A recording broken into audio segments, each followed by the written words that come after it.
Welcome to Kai TV media. ఈ రోజు 11 గంటలకు కోర్టు ఆదేశాలకు అనుగుణంగా మాజీ చీఫ్ ప్రభాకర్ రావు లొంగిపోయారు. ప్రభాకర్ రావు మనసు మార్చుకుని వాస్తవాలు చెప్పేస్తే తెలంగాణ రాజకీయ ముఖ చిత్రం మారిపోతుంది. ఫోన్ ట్యాపింగ్ అనేది దేశద్రోహం. ఒకరి వ్యక్తిగత విషయాలు అనుమతి లేనిదే తెలుసుకోవటం. దేశంలో ప్రముఖులు, న్యాయ కోవిదులు, కేంద్ర హోంశాఖ ఇలా ఎందరో ఫోన్ల సంభాషణలు విన్నట్లు, వాటిని రికార్డు చేసి కేసీఆర్కి ఇచ్చినట్లు పోలీసు అధికారులు ఇచ్చిన ప్రాథమిక వాంగ్మూలం కోర్టులో ఉంది. ఇప్పుడు అవి నిజమే అని ఒక్క మాట ప్రభాకర్ రావు నోటి నుండి వస్తే కేసీఆర్ కుటుంబం మొత్తం జీవితాంతం చెప్పకూడు తినాల్సిందే. ఫోన్ ట్యాపింగ్ తో ఎక్కువగా నష్టపోయింది రేవంత్ రెడ్డి, చంద్రబాబు మరియు వ్యాపారస్తులు, సినిమా వాళ్ళు, బీఆర్ఎస్ వ్యతిరేకించిన నాయకులు. ఫోన్ ట్యాపింగ్ మొత్తం సమాచారం సేకరించి నాయకులను బెదిరించింది హరీష్ రావు.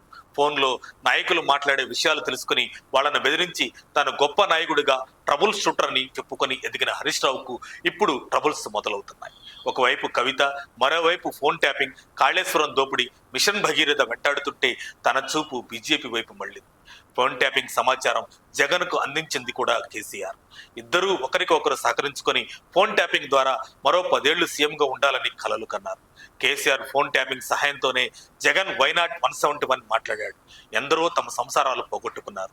న్యాయమూర్తుల ఫోన్లు విని బెదిరింపులు చేశారు. కేసీఆర్ అత్యాశకు వెళ్లి ప్రధాని మోడీనే బెదిరించే స్థాయికి వెళ్లి మోడీ లేడు, గీడీ లేడు, హైదరాబాద్ వస్తే నేను కలవాలా అన్న అహం మాటలు ఆ రోజు మాట్లాడాడు.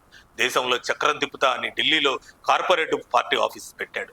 పార్టీ పేరు మార్చాడు. దేశ రాజ్యాంగం మారుస్తా అన్నాడు. తాను ప్రధానిని అయిపోయినట్లు సొంత విమానం కొన్నాడు. దేశంలో అన్ని రాష్ట్రాలు తిరిగి తాను ప్రధానిని అవుతున్నా అని వాళ్లకు పదవులు ఆశ చూపించాడు. చివరికి బొక్కబార్ల పడి ముడ్డి విరగ్గొట్టుకుని ఫామ్ హౌస్ లో 4 గోడల మధ్య నక్కి కూర్చున్నాడు. దీనికి అంతటికి కారణం ఫోన్ ట్యాపింగ్ మాత్రమే. ఫోన్ ట్యాపింగ్ బ్రహ్మాస్త్రం అనుకున్నాడు.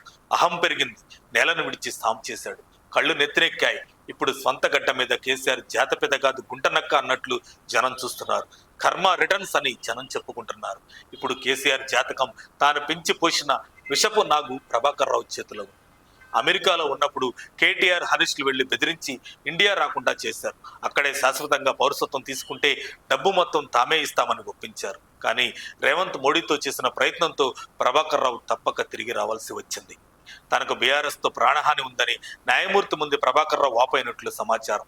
రేవంత్ ప్రభుత్వం, కేంద్రం తనకు ప్రాణరక్షణకు హామీ ఇస్తే వాస్తవాలు చెబుతా అని ప్రభాకర్ రావు సన్నిహితులతో చర్చలు చేసినట్లు సమాచారం. మరిన్ని అప్డేట్స్ కోసం మా కాయ్ టీవీని సబ్స్క్రైబ్ చేసుకోండి. మా వీడియో కనుక మీకు నచ్చినట్లయితే లైక్ చేయండి, షేర్ చేయండి.